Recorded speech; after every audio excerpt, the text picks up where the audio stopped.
Professor Akhtaruzzaman, আপনার শেষ মন্তব্য। ধন্যবাদ। আসলে আমি স্যাম এবং এরিককে বলছি, হিউম্যান রিসোর্স ডেভেলপমেন্ট ছাড়া, মানুষের একজন ডক্টরের উন্নতি ছাড়া আমি এআই ডেভেলপমেন্ট করাও সম্ভব না। এই জায়গাটা যদি আমি চিন্তা করি, পেইন মেডিসিনকে আমাদের বাংলাদেশের জন্য যদি তৈরি করে, তবে আমাদের ওয়ার্ল্ডের পেইন মেডিসিনকে যদি ডেভেলপ করতে হলে হিউম্যান রিসোর্স ডেভেলপ করতে হবে এবং research knowledge and skills develop করে দেন আমি এখানে এআই অথবা আমি টেকনোলজির সাথে থাকবে, এটা একটি জায়গা। দ্বিতীয়টি জায়গা হচ্ছে গভর্নমেন্টের পলিসি যে বড় জায়গায় আমরা দেখি যে গভর্নমেন্টের পলিসির একটি অংশ জুড়ে থাকে আইদার কমিউনিকেবল ডিজিজ, অথবা একটি অংশ জুড়ে থাকে যে ব্যথারকে নিয়ে কাজ করার জায়গাটা কিন্তু গভর্নমেন্ট প্যাট্রোনাইজ খুব একটি আসে না, কিন্তু প্রায়োরিটি জায়গাটা ঠিক করা। কিন্তু যদিও জিডিপির একটি উল্লেখযোগ্য অংশ কিন্তু ক্ষতি হচ্ছে এই ব্যথার জন্য। যদি আমি ওয়ার্ক অ্যাবসেন্স চিন্তা করি, ব্যথা নিয়ে তার অফিসে আসে না এরকম লোক অনেক। অতএব এই জায়গাটাকে আমাদের সংখ্যানের অভাবটাও একটা গুরুত্বপূর্ণ দিতে হবে।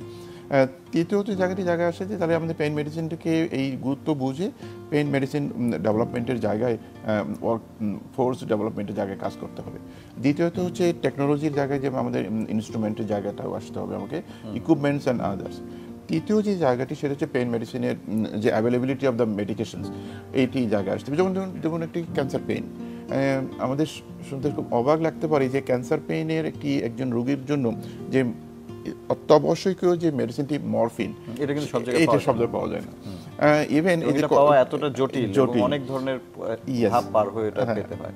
বাংলাদেশে এখন পর্যন্ত মাত্র একটি কোম্পানি এই মেডিসিনটি তৈরি করছে, কিন্তু যার ডিমান্ড অনেক বেশি, 10% ডিমান্ড কিন্তু ফুলফিল করতে পারে। এবং যখনই এরকম একটা চাহিদার ঘাটতি তৈরি হয় তখন দামেরও আসলে একটি জায়গা চলে আসে।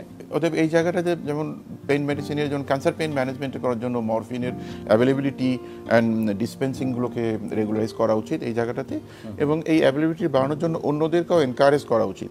যেমন আমরা মনে করি যে প্রতিযোগিতা না থাকলে তো আসলে দাম বা কোয়ালিটি ইমপ্রুভ করবে না। পেইন মেডিসিনের এই জায়গাটাতে, বিশেষ করে মরফিনটাকে এই জায়গাটাতে আমরা বলতে চাই যে বিভিন্ন কোম্পানির যে সিএসআর আছে, তাদের যে এই যে সোশ্যাল রেসপন্সিবিলিটি যে ফান্ডটা আছে, সেই ফান্ডের একটা অংশ কিন্তু এই মরফিনের ডেভেলপমেন্টের জন্য ইউজ করতে পারে। আমি ধন্যবাদ জানাচ্ছি একটি কোম্পানিকে যে তারা কিন্তু এই সিএসআর এর একটি অংশ খরচ করে খুব কম পয়সায় এই মরফিনটি দিচ্ছে, এবং অন্য গ্রুপকেও সামনে দিকে এগিয়ে আসা উচিত। ইভেন এই ম্যান পাওয়ার ডেভেলপমেন্টের জন্য যেমন পেইন সোসাইটি একটি, যারা ইন্ডাস্ট্রির সঙ্গে জয়েন্টলি কাজ করে, আপনি শুনে আশ্চর্য হবেন যে আমরা 3টি কোম্পানির সঙ্গে অ্যাডভান্স পেইন ফেলোশিপের মধ্যে আমরা করছি। কেএম ইকবাল পেইন একাডেমিয়া এবং সেই কোম্পানিগুলো তারা প্রতি বছরই 2 জন করে, মানে টোটাল 6 জন ছেলেকে যে ফেলোশিপ করার জন্য যে তার এক্সপেন্ডিচার, তার টোটাল এক্সপেন্ডিচার তারা বহন করছে।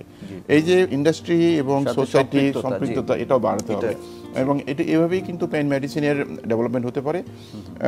সরকারকে এগিয়ে আসতে হবে এবং পেইন মেডিসিনের যে অ্যাভেলেবিলিটিগুলো সামনের দিকে নিয়ে আসে। ঢাকা পেইন ম্যানেজমেন্ট সেন্টার, ব্যথা নিরাময়ে আমরাই প্রথম।